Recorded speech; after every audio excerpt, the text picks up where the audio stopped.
versículo 7 que me llena de interrogantes, de preguntas, me afecta, me conmueve. La palabra es me moviliza cada vez que lo leo. Jueces 2:7 dice, el pueblo, habla de la iglesia, sirvió al Señor mientras vivieron Josué y los ancianos que le sobrevivieron, los cuales todos habían visto las obras que el Señor había hecho por Israel. Todos habían visto, y el pueblo sirvió a Dios porque habían visto las obras.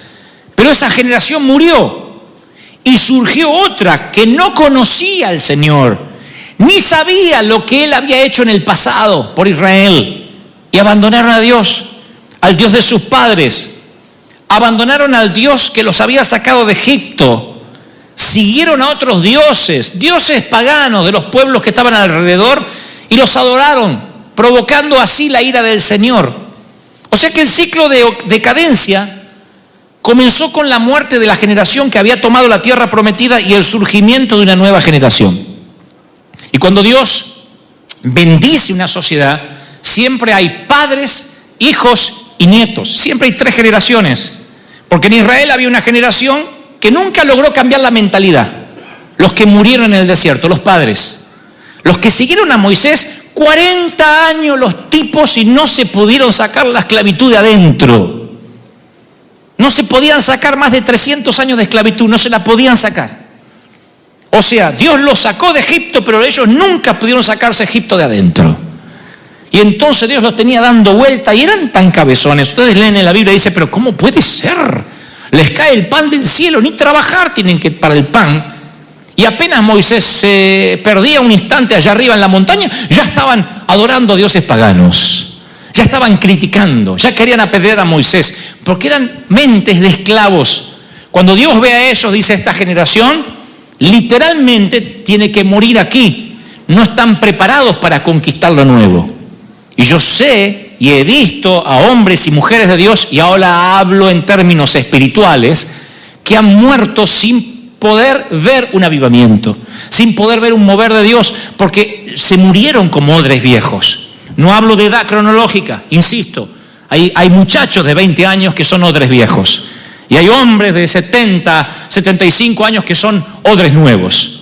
No hablo de edad cronológica, no es esta un insulto a la edad. Lo que trato de decir es que cuando Dios quiere bendecirte y nos cerramos, nos transformamos en esa generación de Israel que no pudo ver la gloria de Dios, que se murieron, a razón se presumen de 400 funerales diarios, iban muriendo, eran 4 millones y todos murieron, y sus hijos fueron los que poseyeron la tierra prometida. Esos hijos, dice la Biblia, esa segunda generación, la generación de la era Josué, fueron testigos desde chiquitos de todo lo que Dios hacía. Tenían la inocencia de decir, papá, ¿y por qué cae maná del cielo? Y porque Dios nos manda para que nos alimentemos. Oh, papá, ¿viste lo que pasó? De la roca brotó agua y se abrió el mar. Yo era chiquito, pero contame la historia. Y antes de dormir, esos chiquititos se crearon en una atmósfera de milagros. Esos, creo, somos nosotros. Somos una iglesia joven. Nosotros somos una iglesia nueva. Una iglesia en una California seca, en un sur de California que decían que nada crece, que aquí las iglesias están condenadas a ser pequeñas. Somos una iglesia joven, somos una iglesia pura que le creemos todo al Señor y creyentes en que Él puede hacer las cosas nuevas y nos renueva y nos bendice. Así que creo que somos la generación Josué. Llegamos y conquistamos esta tierra, y esta tierra es nuestra. Y somos una generación que hemos visto los milagros, hemos visto. Pasan los años, ya cumplí 35, y no me puedo olvidar de la sanidad de mamá. No me puedo olvidar. ¿Cómo voy a olvidar que un día Dios entra a mi hogar, a nuestro hogar, y la sana hasta el día de hoy? Jamás pensé que iba a verla enfermarse de Alzheimer, de viejita. Yo pensé que se me moría ahí a los 44 años de edad. Pero Dios la sanó. Y yo pasan los años, hoy estoy siendo pastor, predicando, abriéndome paso en el mundo de los hombres de Dios, y no puedo olvidarme, soy de la generación Josué, soy de la generación que vio los milagros de Dios, no me lo contaron, yo vi los milagros de Dios. Entonces, yo no provengo de un seminario, sino de la vida real, ¿sí? Y muchos de ustedes son eso. Ahora viene la tercera generación, que son nuestros hijos. Y nuestros hijos, conforme la Biblia, es esta generación, esta tercera generación, que nunca conoció lo que es ser esclavo, nació en una tierra que fluye leche y miel, y eso está bueno. Qué lindo darle a nuestros hijos una tierra que fluye leche y miel, darle prosperidad, abundancia. El tema es que lo dan por sentado. Y si dan por sentado la presencia de Dios, hasta lo sagrado se les vuelve común.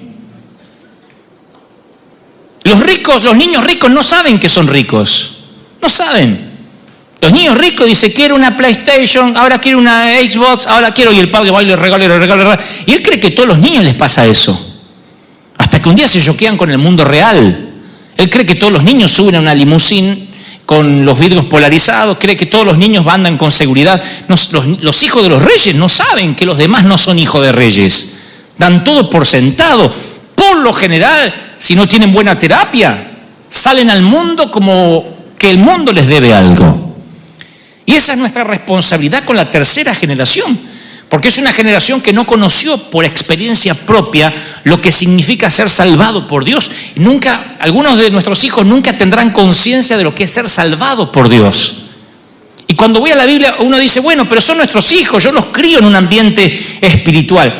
El tema es que la Biblia habla de hijos de Dios y nunca habla de nietos de Dios.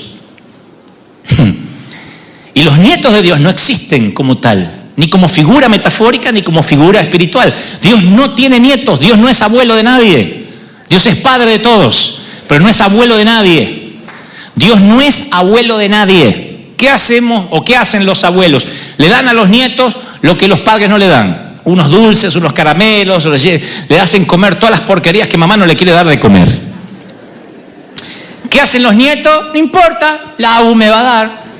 Y eso es lo que pasa con los nietos espirituales. No se comprometen, no diezman, no ofrendan, no oran, no buscan a Dios. No importa, a mí Dios me va a dar porque es mi abuelo. Y Dios no es el abuelo de nadie. Dios es padre. Y Dios quiere tener con sus hijos relación de padre e hijo. Y no le importa cuál sea tu apellido. Tu papá puede ser un gran predicador o un gran delincuente. Dios quiere tener intimidad con cada uno. Por eso me preocupa esta generación. Por eso me preocupa que nuestros jóvenes empiecen a dar por sentado la presencia de Dios. Y crea que presencia de Dios hay en todas las iglesias, que cualquiera que se una ya ora y cae la gloria. Y no es así.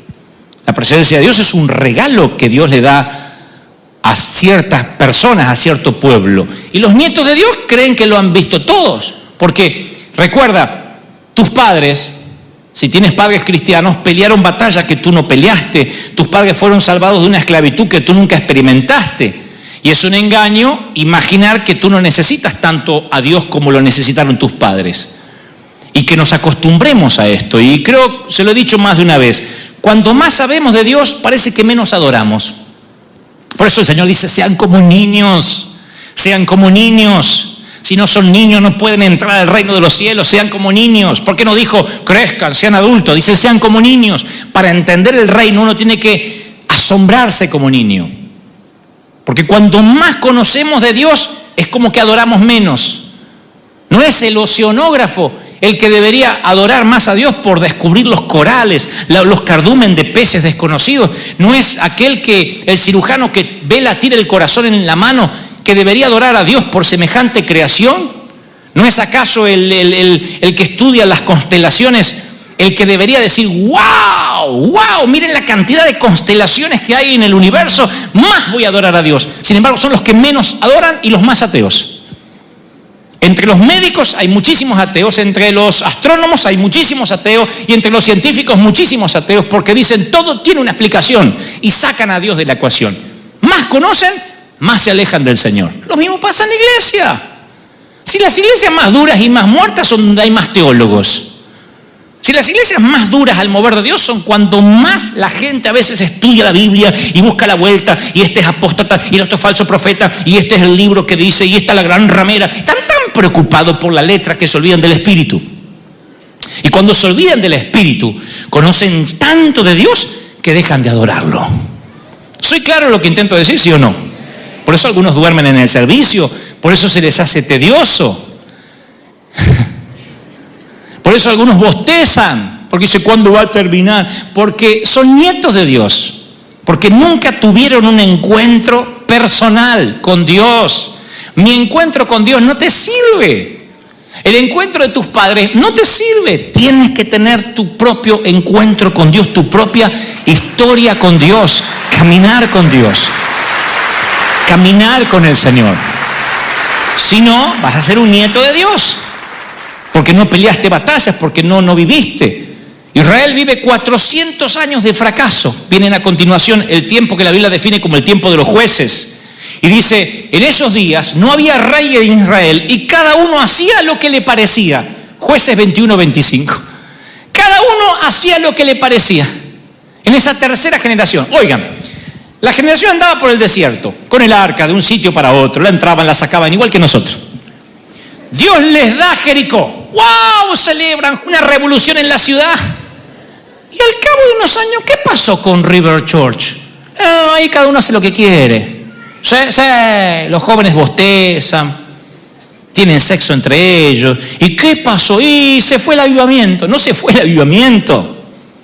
Por eso muchos cristianos criamos a nuestros hijos, pasa el tiempo y decimos, ¿por qué mi hijo no sirve al Señor? Y porque quizás nunca lo formaste en el Señor.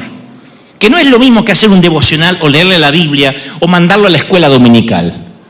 Formarlo en el Señor significa que Él no dé nada por sentado, que aprenda que si Dios no sana, podemos morir de enfermedad. Si Dios no prospera, por más que trabajemos, nada nos va a ir bien.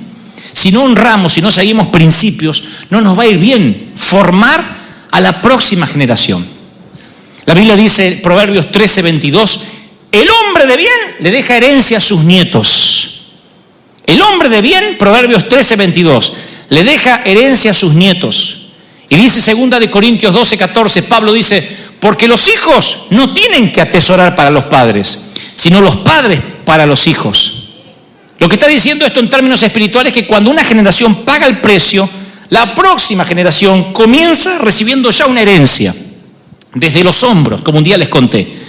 Desde los hombros del anterior, uno empieza en otro nivel. ¿Soy claro, sí o no? Desde lo que Dios nos dio, desde ahí empezamos a construir. No hay que empezar de abajo otra vez. Así hacemos con nuestros hijos. ¿Por qué vamos a mandar a los hijos a vivir la misma pobreza nuestra? No, vamos a darle una herencia, poca, digna, chiquita, pero herencia al fin. Y que él empiece a construir desde ahí. Eso es nuestro orgullo paterno. Mirá, le di a mi hijo su primer autito, qué sé yo. Le ayudé a mi hijo a trabajar, a esforzarse y le pude dar algo de dinero para que vaya a estudiar. Y desde ahí, él quiero que me supere, que crezca más. Quiero que todo lo que a mí me costó años, que lo logre en meses. Ese es mi deber, mi tarea, mi misión como pastor. Y cuando nosotros no hacemos ese traspaso de formar a nuestros hijos, la iglesia empieza a envejecer. Y cuando cuando la iglesia se llena de canas, no hay tinte ni Just for Men que haga el cambio.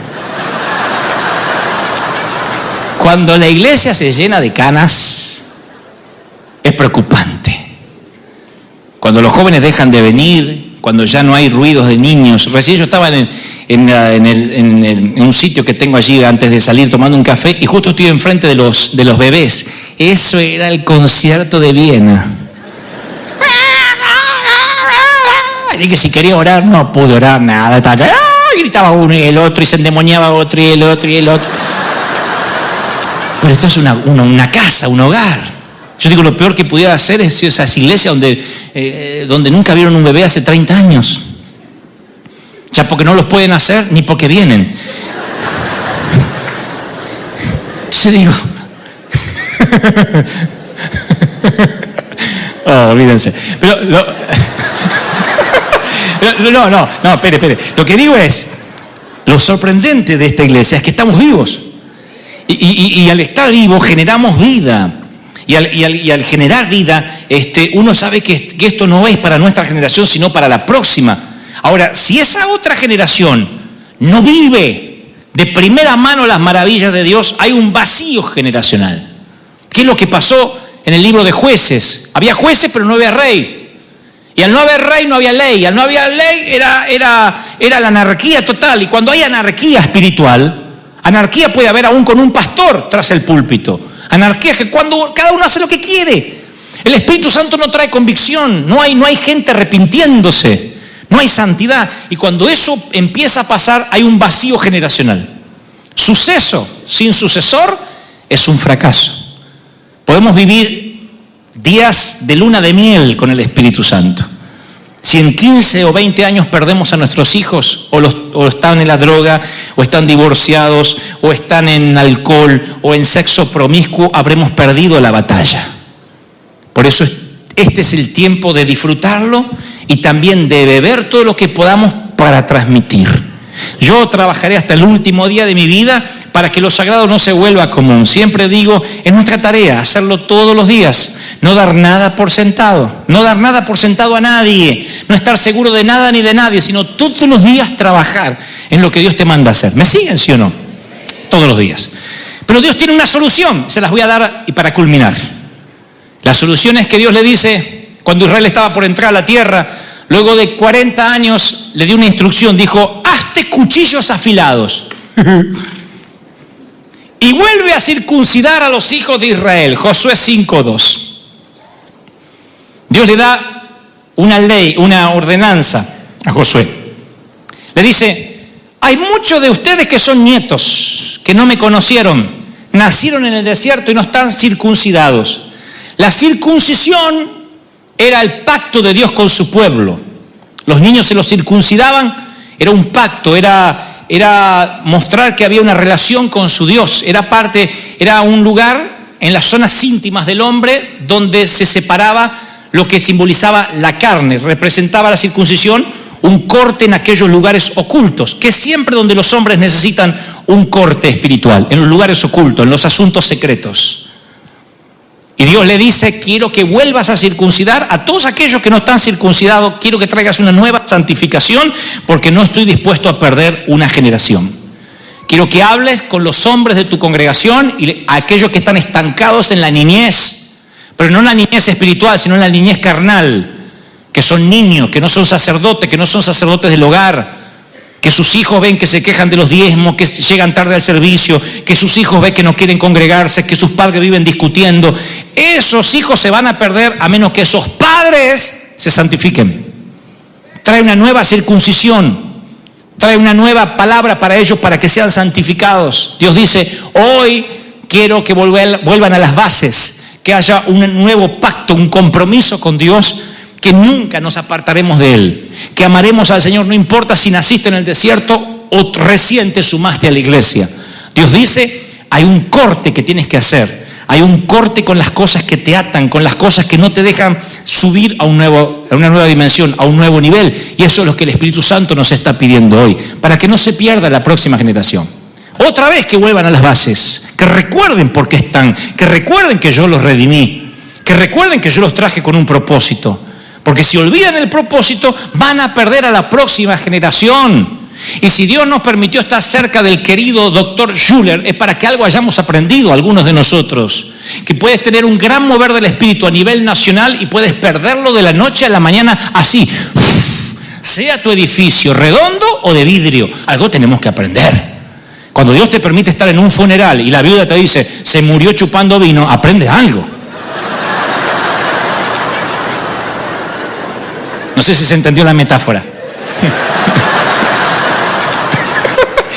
Claro, y a veces uno no aprende nada. Vamos a decir, ¿de qué murió tan joven? Y lo vemos al muchacho ahí de 40 años en el cajón. Y no hacía ejercicio y comía hamburguesa y tuvimos que pedir doble cajón porque no hay cómo cerrarlo de la panza. Algo, que aprendas algo. De los funerales se aprende. Algo tenemos que aprender.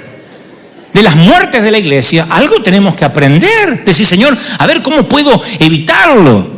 Y esto es algo que tenemos que aprenderlo para nosotros y para los hijos. Hay aquí gente separada, divorciada. Bueno, el casamiento es la unión de dos agendas hacia un solo destino. Pero a veces te tuviste que divorciar, te tuviste que separar, la cosa no anduvo Y como pastores yo entiendo de que hay personas que ya llegan divorciadas, otras que el matrimonio está irremediablemente roto, que también lo dice la Biblia, no la doctora Polo, y está allí. No, porque algunos dicen...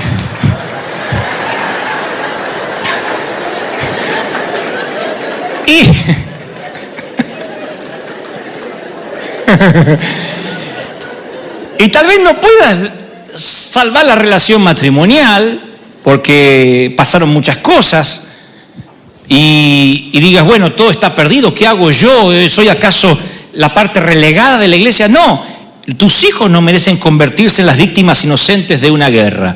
No puedes permitir que se pierdan los retoños porque todos los años habrán sido en vano, tanto dolor no tendrá sentido. Si el sueño del príncipe y la princesa no funcionó porque el matrimonio se disolvió, bueno, tus hijos son la profecía. Tus hijos es lo que hay que salvar. La Biblia dice que es posible sacar una buena semilla de un árbol muerto. Entonces, ¿qué intento decir con esto? No es pro divorcio, no estoy diciendo divórciense. Lo que trato de decir es, aún los divorciados dicen, bueno, pero ¿qué me queda a mí? Mis hijos vivieron el divorcio, vivieron la separación, tuve que criar a mis hijos sola. Aún así, tu obligación es salvar los retoños. Del árbol muerto, Dios también puede sacar una semilla. ¿O no hemos conocido predicadores que han sido frutos de una violación? ¿O no hemos conocido niños con una familia disfuncional como este servidor, donde toda mi primera etapa de la niñez la viví solo, en una cunita, haciéndome encima, porque ni me cambiaban, porque mamá no tenía fuerza, mi hermano no sabía, mi papá estaba borracho. Y eso no me impidió ser un hombre de bien, porque Dios hace que de un árbol que está roto, putrefacto, Dios saca la semilla y la transforma en bendición. ¿Cuántos reciben esta palabra? Dígame, amén, aleluya. ¿Cuántos la reciben? Dígame amén. Grábate estas palabras en el corazón. Incúlcaselas a tus hijos. Háblales de ella cuando estés en tu casa, cuando vayas por el camino, de Deuteronomio 6:6. Cuando te acuestes, cuando te levantes. Miren la orden de Dios. Ojalá dijera, con que mandes tus chicos a la escuela dominical para que no te molesten durante el servicio, estás hecho. Grábate estas palabras, incúlcaselas a tus hijos. Háblales cuando estés en tu casa. Y cuando vayas por el camino de vacaciones, no dejes la Biblia. Dios no se toma vacaciones contigo, tampoco te tomes vacaciones de Dios. Llévate la Biblia. Cuando te acuestes y cuando te levantes, átalas a tu mano como un signo. Llévalas en tu frente como una marca.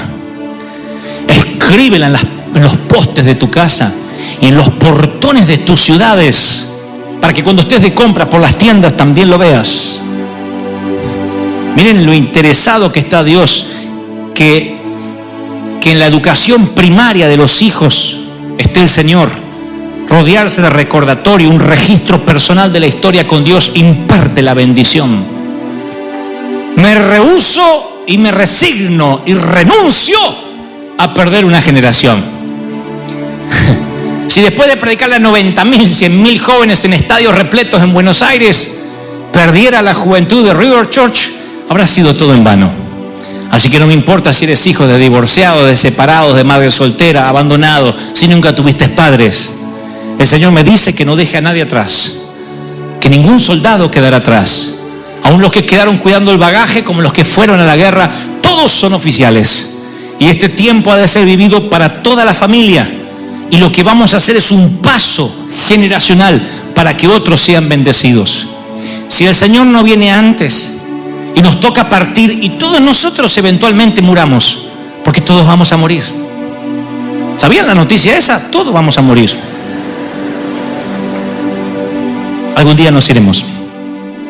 Quizás el Señor venga y nos vamos todos. Y si no, y bueno, nos tocará partir. Algunos cerraremos los ojos de otros y diremos chao, te veo en el cielo.